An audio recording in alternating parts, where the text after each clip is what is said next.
Ng hapon uli mga kaibigan. Yan, padilim na naman. Pero actually 5 o'clock pa lang. Oh, merienda tayo ng kape. Ayan, mausok-usok pa ng konti. Nilaga itong mga dahon. Ay ako, pinaritong saging na hinog.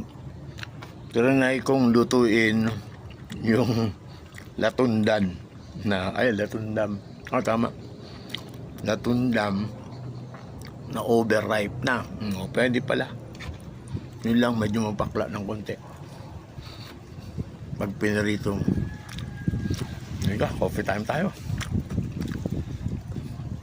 Papahinga na. Ayan na. Ubos yung pawis ko.